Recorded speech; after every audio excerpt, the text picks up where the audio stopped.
마태복음 7장 15절로 29절 신약 신면에 있습니다.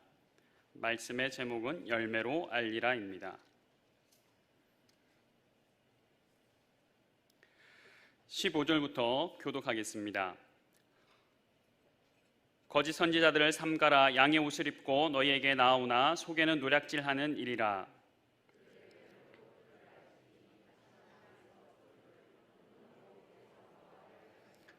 이와 같이 좋은 나무마다 아름다운 열매를 맺고 못된 나무가 나쁜 열매를 맺나니 좋은 나무가 나쁜 열매를 맺을 수 없고 못된 나무가 아름다운 열매를 맺을 수 없느니라.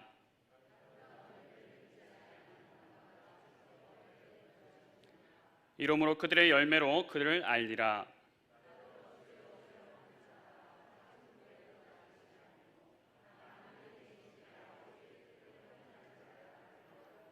그날에 많은 사람이 나더러 이르되 주여 주여 우리가 주의 이름으로 선지자 노릇하며 주의 이름으로 귀신을 쫓아내며 주의 이름으로 많은 권능을 행하지 아니하였나이까 하리니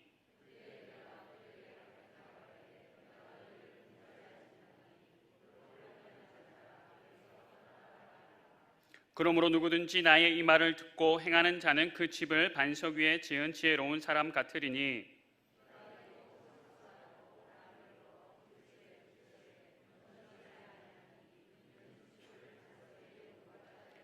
나의 이 말을 듣고 행하지 아니하는 자는 그 집을 모래 위에 지은 어리석은 사람 같으리니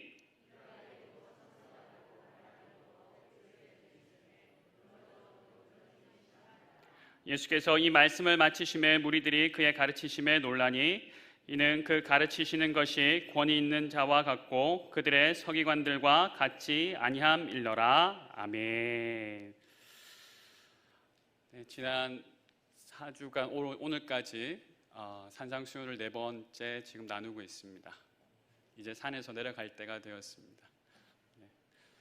하나님께서 우리를 부르셔서 복되다 말씀하셨고 우리를 온전케 하시겠다는 위대한 목표를 우리에게 주셨고 또한 우리가 먼저 그의 나라와 그의 의를 구해야 되는 헌법을 우리에게 허락해 주셨습니다.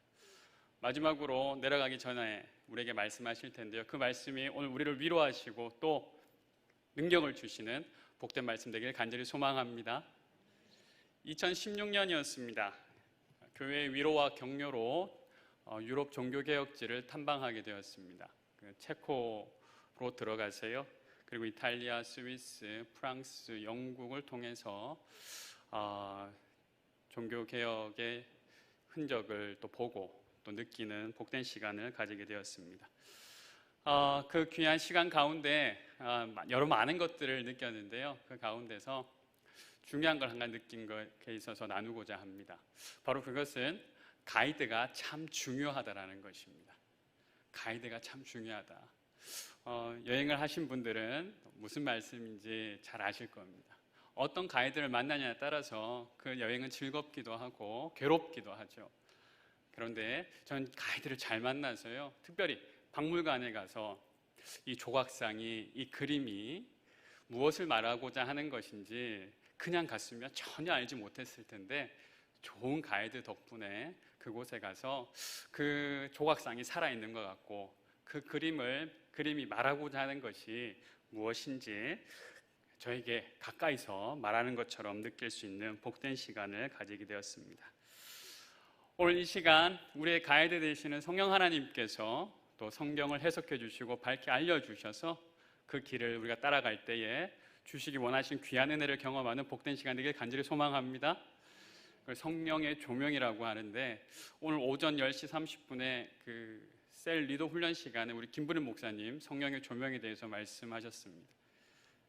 궁금하신 분은 다음 주 오시면 되겠습니다. 다음 주 10시 반에 오셔서 성령의 조명으로 큐티하시는 귀한 방법을 알게 되실 텐데요. 꼭 오셔서 함께 하셨으면 좋겠습니다. 오늘 그 은혜로 말미암아 하나님의 사람으로 온전하게 되고 또 모든 선한 일을 행할 수 있는 능력을 갖출 수 있는 복된 시간이 되길 간절히 소망합니다. 내일은 6.25 전쟁 70주년을 맞는 날입니다. 작년으로 제가 기억하는데요. 국가보훈처의 현수막에 이런 글귀가 있었습니다. 나라를 위한 희생과 헌신, 평화와 번영으로 보답하겠습니다. 저 글귀가 6월 호국의 보훈의 달을 맞아서 국가보훈처 외부 벽에 붙어 있었는데, 지나가면서 저 글귀를 저는 보았는데 참 저희 다음 세대에게 주시는 메시지가 분명하고 우리의 고백이 되어야 되겠다라는 생각을 하게 되었습니다. 선조들의 또 나라를 위한 희생, 특히 우리는 독립과 또 공산화를 막고 자유민주주의를 수호하고 또 민주화를 이루는데 많은 희생과 헌신이 있었는데, 그 다음 세대가 잘 바톤을 이어받아야 되겠다라는 생각을 하게 되었습니다.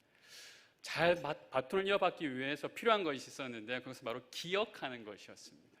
우리는 얼마나 기억하고 있는가. 이번 70주년을 맞이하여서 6.25 전쟁 70주년 사업추진회에서는 태극기 11만 2,609라는 캠페인을 펼치고 있습니다. 아직까지 6.25 때 희생된 분들의 유해가 11만 2,609가 발견되지 못했다고 합니다. 이 사업을 위하여서 태극기 배지를 만들고 함께 나누면서 사업 기금을 모으고 그걸 추진하고자 하는데요. 그 캐치프레이즈가 이렇습니다. 끝까지 기억하는 국민, 끝까지 책임지는 나라. 우리 끝까지 기억하고 책임지는 우리가 되길 간절히 소망합니다. 그래서 계속해서 우리 다음의 세대가 이 나라와 이 민족을 위해서 희생하는 데 있어서 주저하지 않고 지금까지 그래왔던 것처럼, 특별히 우리 교회를 위하여서 희생하였던 믿음의 우리 선배님들처럼 그 길을 계속해서 걸어갈 수 있길 간절히 소망합니다. 한 가지 여러분에게 여쭙고자 합니다. 그렇다면 여러분은 어떤 사람으로 기억되기를 원하십니까? 어떤 사람을 기억되셨으면 좋겠어요? 제가 앞서 말씀드린 대로 저 유럽을 탐방할 때에 본 작품 가운데 이런 작품이 있었습니다. 저 그림을 그릴 때 미켈란젤로가 누드로 대부분의 인물들을 그리겠다라고 그렇게 했을 때 교황 바오로 3세는 그것을 허락하였다고 합니다. 하지만 당시 추기경은 그 나체는 홍등가에나 어울리는 것이다 라고 비아냥되었다고 그래요. 그래서 그 말을 들은 미켈란젤로가 자존심이 많이 상했습니다. 그리고 그에게 어떻게 하면 복수를 할 수 있을까라고 생각을 했는데, 저 그림을 보게 되면 이제 천국과 우리에게는 어울리지 않지만 연옥 그리고 지옥 세 부분으로 나뉘어져 있는데, 지옥의 수문장 그 얼굴에 추기경 얼굴을 저렇게 그리게 되었습니다. 통쾌한 복수를 한 거죠. 그 이름이 채세나 추기경입니다. 채세나 추기경에 대해서 저렇게 그리고 있었습니다. 얼굴뿐만이 아니라 당나귀 귀와 성적 방종을 나타내는 뱀까지 함께 저렇게 그려 놓았습니다. 그 그림을 보면서 자신의 얼굴인 것을 알게 된 추기경이 바오로 3세를 찾아가서 저 그림을 좀 수정하게 해달라고 그렇게 명령하라고 간곡하게 부탁했지만, 그때 바오로 3세는 이렇게 말했다고 합니다. 추기경님이 연옥에만 계셨어도 제가 어떻게 해보겠는데 사람인 제가 지옥에서 구원하기는 불가능합니다. 그래서 이렇게 거절을 하였다라고 합니다. 당시에 저뿐만 그림에서 그 에피소드뿐만이 아니라 당시 종교인들이 가지고 있었던 그 모습을 비판하는 모습이 저 그림에 담겨져 있었습니다. 여기서 한번 생각해 볼 것이 있습니다. 처음에 물었던 질문입니다. 여러분은 어떤 사람으로 기억되길 원하십니까? 나는 어떤 사람으로 기억되길 원하십니까?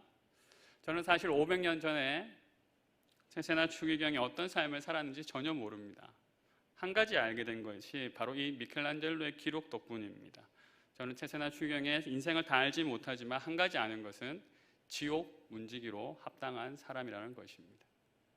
여러분은 어떤 사람으로 기억되길 원하십니까? 한 가지 더 질문해 보겠습니다. 그렇다면 우리의 주님은 여러분을 어떤 사람으로 기억하길 원하십니까?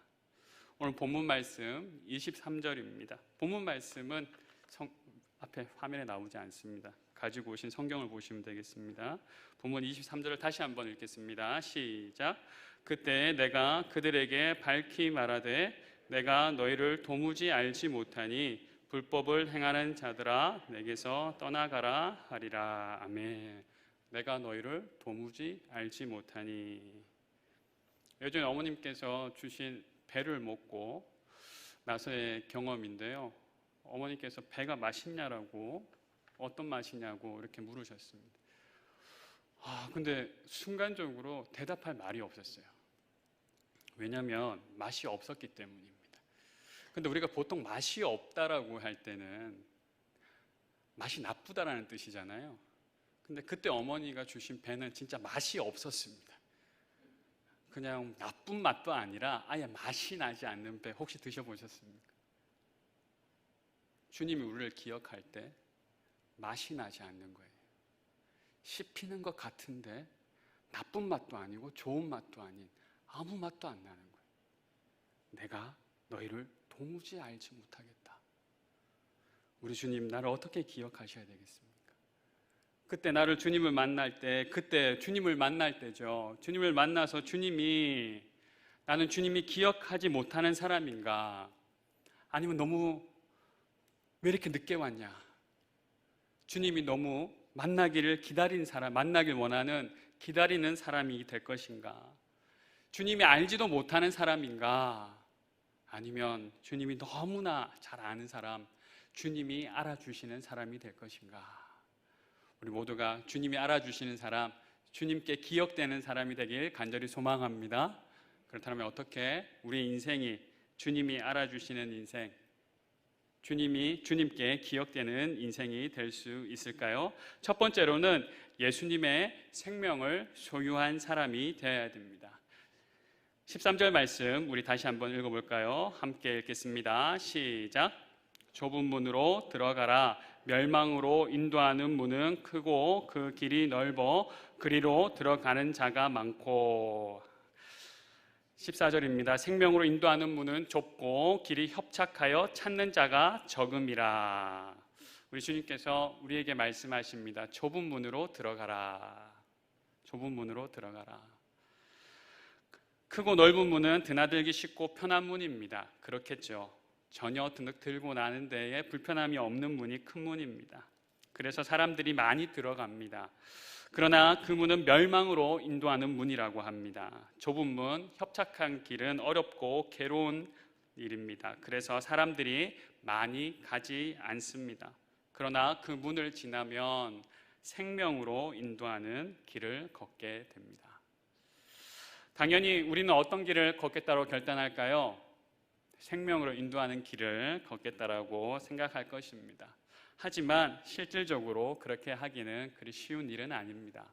왜냐하면 협착한 길, 헬라어로 보니까요 들리보라 하는 말인데 압력을 가하다라는 뜻이랍니다. 그러니까 그 좁은 길에 위에서 누르는 압력을 가하는 것처럼 고통이 따른다는 뜻이죠. 우리는 좁은 길로 가고 싶지 않습니다. 고통이 따르기 때문입니다. 우리는 좁은 길로 가려 하지 않습니다. 많은 사람들이 그 길로 가지 않기 때문입니다. 우리는 많은 사람들이 가는 길을 가기 원합니다. 그 길이 안전하기 때문입니다. 모두가 예라고 할 때 예라 하는 것이 안전하고 모두가 아니오라고 할 때 아니오라고 하는 것이 안전합니다. 고통이 따르고 많은 사람들이 가지 않는 길은 우리가 가길 원하지 않습니다. 여기서 그렇다면 좁은 문은 무엇일까요? 우리가 감당해야 할 어려운 일인가요? 물론 그것도 포함되어져 있습니다. 고옥하는 목사님께서는 이런 말씀을 했습니다. 어려운 길, 좁은 문을 간다는 증거는 첫 번째로 어려움을 겪고 있는가, 신앙생활에 어려움을 겪고 있는가라는 것입니다. 신앙생활을 하면서도 내 삶 가운데 아무런 어려움이 없습니다 라는 분들은 어쩌면 좁은 길이 아닐지도 모른다는 겁니다. 두 번째로는 헌신하고 있는가. 좁은 문, 좁은 길을 걸을 때는 헌신의 흔적이 있어야 된다는 것입니다. 그렇습니다. 좁은 문, 좁은 길은 바로 그러한 것입니다. 하지만 그 전에 1차적으로 이 좁은 문, 좁은 길은 바로 이러한 것입니다. 요한복음 10장 9절부터 12절까지를 우리 함께 읽도록 하겠습니다. 시작. 내가 문이니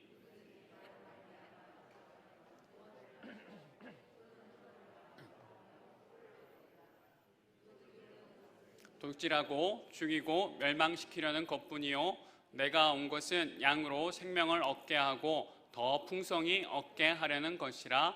나는 선한 목자라. 선한 목자는 양들을 위하여 목숨을 버리거니와 삭구는 목자가 아니요 양도 제 양이 아니라 이리가 오는 것을 보면 양을 버리고 달아나나니 이리가 양을 물어가고 또 해치느니라. 아멘.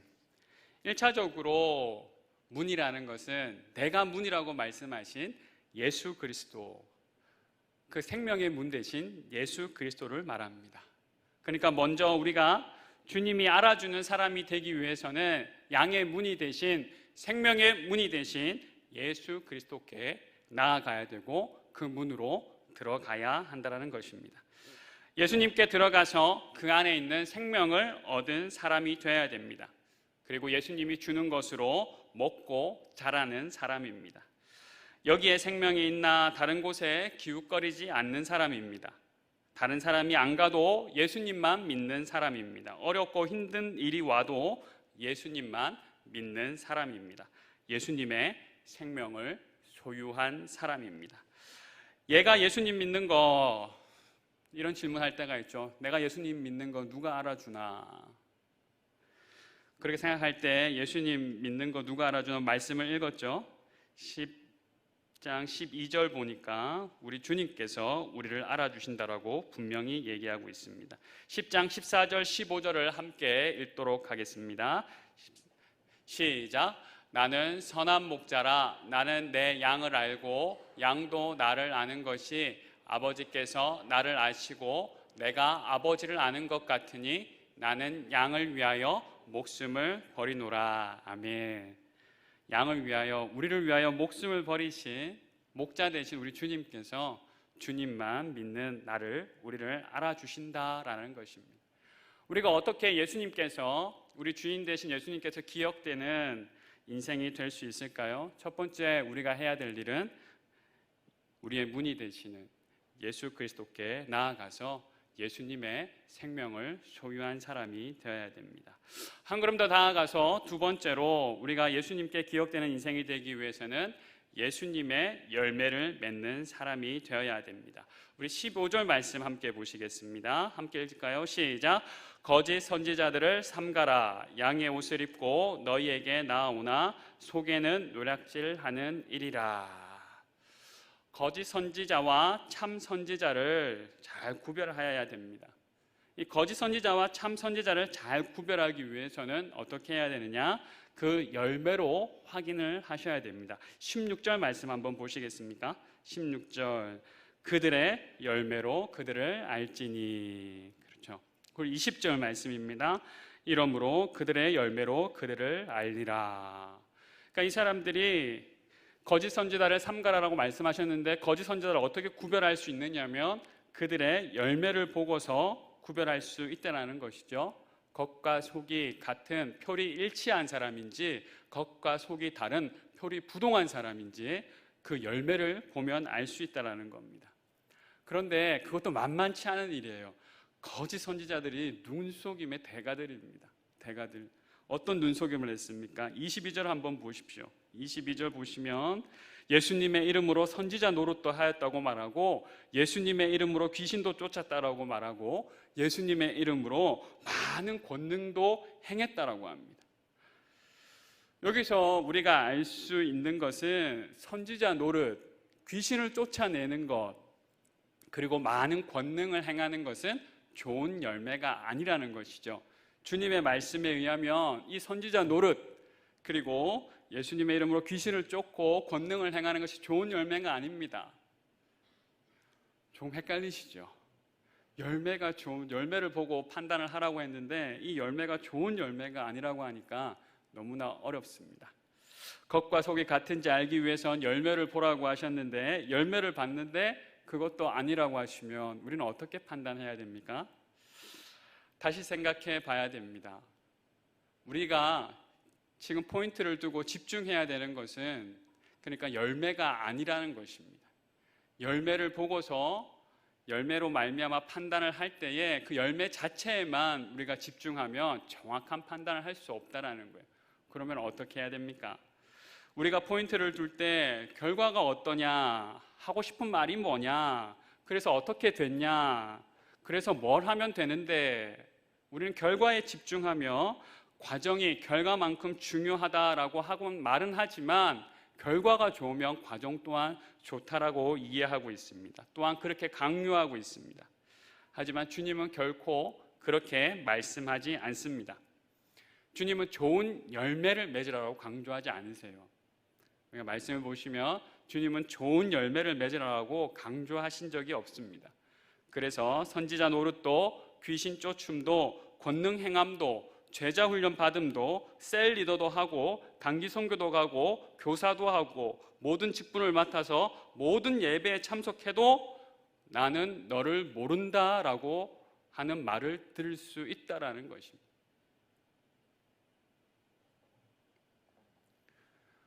그렇다면 예수님이 강조하신 것은 무엇입니까? 예수님이 강조하신 것은 사실상 열매가 아니라 바로 나무입니다.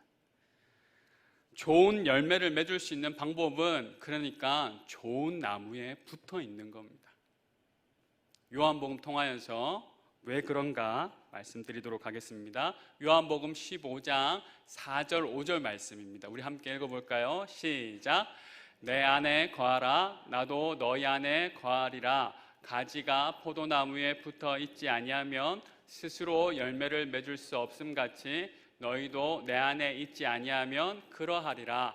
나는 포도나무요 너희는 가지라. 그가 내 안에 내가 그 안에 거하면 사람이 열매를 많이 맺나니 나를 떠나서는 너희가 아무것도 할 수 없음이라. 아멘. 나는 포도나무요 너희는 가지라. 우리는 스스로 열매를 맺을 수 없다라고 말씀하고 있습니다. 우리가 열매를 맺을 수 있는 유일한 방법은 나무 대신, 포도나무 대신 예수님께 붙어 있는 겁니다. 우리의 힘으로는 절대로 열매를 맺을 수 없다는 것이죠. 좋은 나무에 붙어 있어야 됩니다. 좋은 나무 대신 예수님께 붙어 있어야 됩니다. 그러니까 좋은 열매라는 것은요, 좋은 나무에 붙어 있을 때 자연스럽게 생기는 겁니다. 억지로 열매에 집중해서 열매를 맺어서 열매로 나무의 질을 판단하려고 해서는 안 되고, 좋은 나무에 먼저 붙어 있어서 자연스럽게 좋은 열매를 맺는 인생이 되어야 된다는 것이죠. 예수님께 붙어 있어야 됩니다. 예수님께 붙어 있지 않고 열심히 하는 건 어쩌면 방향을 잃고 달려가는 것과 같습니다. 그래서 예수님이 이렇게 말씀하십니다. 19절 말씀 한번 읽어볼까요? 오늘 본문 말씀 19절입니다. 함께 읽겠습니다. 시작. 아름다운 열매를 맺지 아니하는 나무마다 찍혀 불에 던져지느니라. 아멘. 나무가 아름다운 열매를 맺지 못하는 겁니다. 예수님은 나무를 심판하십니다. 거짓 선지자들은 이렇게 자기를 좋은 나무라고 우리를 속이고 있습니다. 그러나 시간이 지나면 아무런 열매를 맺지 못하게 됩니다. 오히려 그들이 우리의 것을 다 빼앗아갑니다. 우리는 예수님께 붙어 있어야 됩니다. 예수님께 붙어 있으면 예수님의 열매를 맺게 돼 있어요. 사랑, 희락, 화평, 오래 참음, 자비, 양성, 온유, 절제, 그리고 충성. 양성 제가 빼먹었나요? 뭘 했는지 모르겠네요, 제가. 사랑, 희락, 화평, 오래 참음, 자비, 양성, 충성, 온유, 절제. 이런 성령의 열매를, 예수님의 열매를 우리가 맺게 된다는 것입니다. 그릿이라는 말을 들어보셨습니까? 엔젤라 더크워스가 쓴 책인데요. 테드라는 프로그램의 조회수 1000만 뷰를 돌파하고 전 세계 25개국 동시 출간을 한 책입니다. 아마존 25주 연속 베스트셀러 1위였고 뉴욕타임즈에서도 25주 베스트셀러, 여러 각종 차트에서 선정되는데 필독 도서로, 주목해야 할 도서로 뽑힌 책입니다. 이 그릿은 능력보다 그 능력을 발휘할 수 있는 끈기와 노력이 중요하다는 것이에요. 이 세대 풍조가 노력보다는 자질, 그리고 그런 환경에 더 성공적인 요소가 있다라고 할 때에 아니다, 최선을 다해서 노력하는 것이 중요하다. 사실상 이 내용은 그렇게 새로운 것이 아닙니다. 오히려 믿음의 선배님들 대신, 인생의 선배님들 대신 우리 어르신들은 당연한 얘기라고 생각할지도 모르겠습니다. 다만 오늘날 우리 젊은이들 때로는 환경을 탓할 때 그런 재능을 탓하고 환경을 탓하는 그런 모습을 안타까워한 저자가 그것이 아니라라고 더욱더 우리가 노력하는 부분이 필요하다라고 얘기하고 있습니다. 그렇습니다. 최선을 다해서 노력할 필요가 있습니다. 끈기와 노력이 필요합니다. 그런 자세가 중요합니다. 하지만 중요한 것은 무엇을 위한 열심이냐가 더 중요합니다. 향방 없이 뛰어가는 것이 아니라 무엇을 위해 우리가 최선을 다해야 되는가. 그것이 우리가 마지막으로 기억되는 사람이 되기 위해서 갖춰야 될, 우리가 해야 할 일, 바로 마지막으로 해야 할 일은 하나님의 뜻을 최선을 다해야 된다는 것입니다. 하나님의 뜻을 행하는 사람이 되어야 됩니다. 우리 21절 말씀 한번 보도록 하겠습니다. 함께 읽겠습니다. 시작. 나더러 하는 자마다 다 천국에 들어갈 것이 아니요 다만 하늘에 계신 내 아버지의 뜻대로 행하는 자라야 들어가리라. 아멘. 주여 주여 한다라고 해서 천국에 들어가는 것이 아니라 하나님의 뜻대로 행하는 자가 되어야 된다. 예수님의 생명을 소유하고 예수님의 열매를 맺는 사람들, 그 사람 하나님을 기억하십니다. 그리고 마지막으로 하나님의 뜻대로 행하면서 그 뜻을 이루는 사람을 하나님께서 기억하십니다. 그 사람을 예수님은 지혜롭다라고 말하고 있습니다. 왜냐하면 인생에는요, 이미 많이 겪어서 아시고 계시지만 비도 내리고 오늘처럼 창수도 나고 또한 바람도 불고 이 어려운 일이 닥치는데 끝까지 견디는 사람은 하나님의 뜻을 행하는 사람이라는 것이. 다르게 자기의 뜻을 이루고 자기가 원하는 대로 했던 사람은 어려운 일이 다가왔을 때 그것을 견디지 못한다는 것이죠. 이 집은 바로 우리 자신을 말합니다. 시편 46편 1절에서 3절은 그래서 시편 기자가 이렇게 노래하고 있습니다. 우리의 고백이 되길 소망합니다. 함께 읽겠습니다. 시작. 하나님은 우리의 피난처시요 힘이시니 환난 중에 만날 큰 도움이시라. 그러므로 땅이 변하든지 산이 흔들려 바다 가운데에 빠지든지 바닷물이 솟아나고 뛰놀든지 그것이 넘침으로 산이 흔들릴지라도 우리는 두려워하지 아니하리로다. 셀라. 아멘. 할렐루야. 우리가 두려워하지 않을 이유가 바로 우리 주님이 우리의 피난처 되시기 때문입니다. 하나님의 사람들도 힘이 듭니다. 하나님의 사람들도 눈물이 나고 하나님의 사람들도 지칩니다. 하나님의 사람들도 심지어 낙담하기까지도 합니다. 그러나 하나님의 사람은 절대 무너지지 않습니다. 다시 일어설 수 있습니다. 다시 일어설 수 있습니다. 다시 일어설 수 있습니다. 다시 일어설 수 있어요. 하나님의 뜻대로 행하는 사람은 다시 일어설 수 있습니다. 그 힘이 어디서 나옵니까? 하나님의 뜻을 행하는 데 있습니다. 그래서 예수님은 내게 생명을 주셨고 나를 통해 열매를 맺게 하셨습니다. 그리고 예수님은 이렇게 사셨습니다. 예수님의 삶을 우리에게 보여주셨는데요, 우리 모두의 고백이 되었으면 하는 삶입니다. 요한복음 17장 4절을 함께 보실까요? 함께 읽겠습니다. 시작. 아버지께서 내게 하라고 주신 일을 내가 이루어 아버지를 이 세상에서 영화롭게 하였사오니. 아멘. 예수님의 고백인데요, 예수님이 하신 일을 이렇게 한 문장으로 요약하셨어요. 아버지께서 내게 하라고 주신 일을 내가 이루어서 아버지를 이 세상에서 영화롭게 하였다.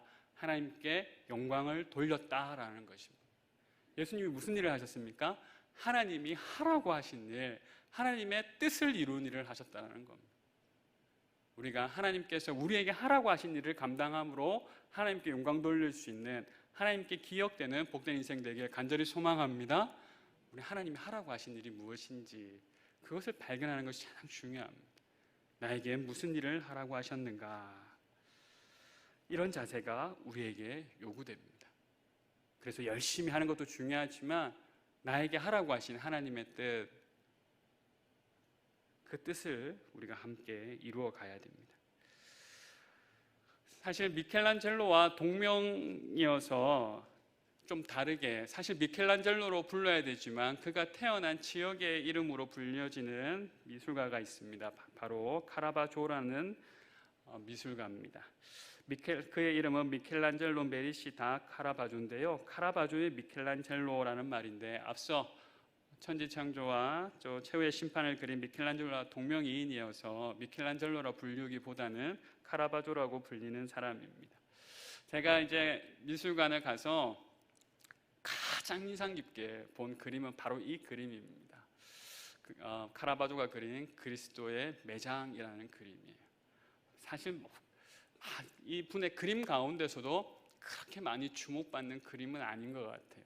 이분의 이름을 치면 다른 그림이 먼저 또 소개가 되는데, 저는 이 그림 앞에서, 바티칸 미술관에 소장되어져 있는 이 그림 앞에서 정말 그림을 보고서도 이렇게 감동을 받고, 또 그림을 보고서도 이렇게 움직일 수 없구나라는 것을 경험했습니다.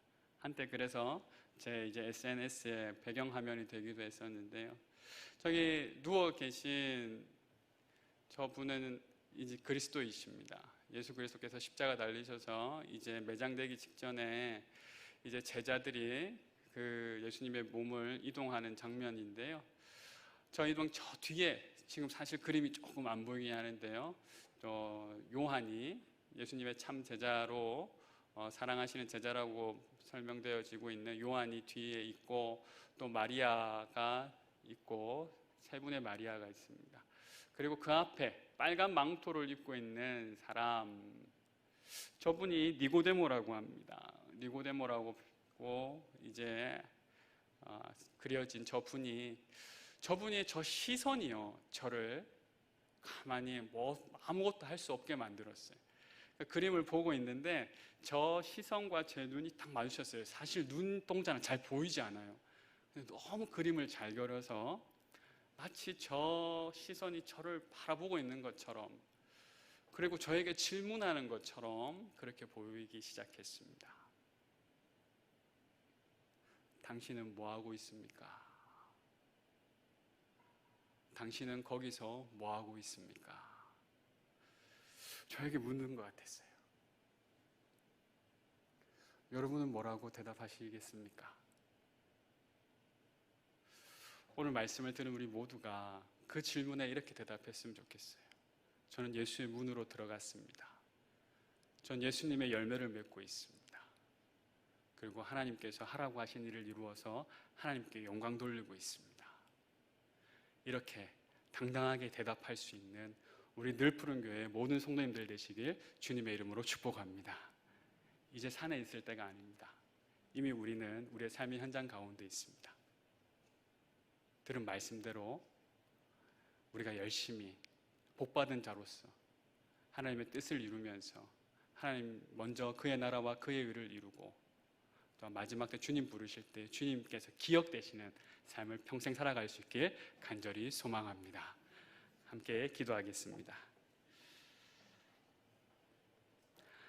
사랑과 은혜가 풍성하신 하나님, 우중에도 우리를 복된 자리로 부르셔서 하나님의 말씀 듣고 은혜 주심에 감사드립니다. 예수님 안에서 생명을 얻고 예수님을 닮아가는 열매를 맺게 하시며 하나님의 뜻을 이루어 하나님께 영광 돌리는 삶이 되게 하여 주시옵소서. 주여, 이 나라를 불쌍히 여겨 주시옵소서. 진노 중에도 긍휼을 잊지 않으시는 하나님, 저희 죄를 용서하여 주시고 믿는 자로서 구별되지 못한 삶을 용서하여 하시며 이제 돌이켜 회개하오니 우리의 기도를 들으시사 우리를 살려 주시옵소서. 이 나라와 이 민족을 위한 희생과 헌신을 헛되지 않게 하시고 그 가정들을 위로하여 주시옵소서. 조국의 독립과 자유민주주의 수호와 민주화를 위한 노력이 이제 민족 복음화와 통일로 이어져 우리나라가 하나 되어 하나님께 영광 돌리는 나라 되게 하여 주시옵소서. 우리로 하나님 나라를 꿈꾸게 하시는 예수 그리스도의 이름으로 기도합니다. 아멘.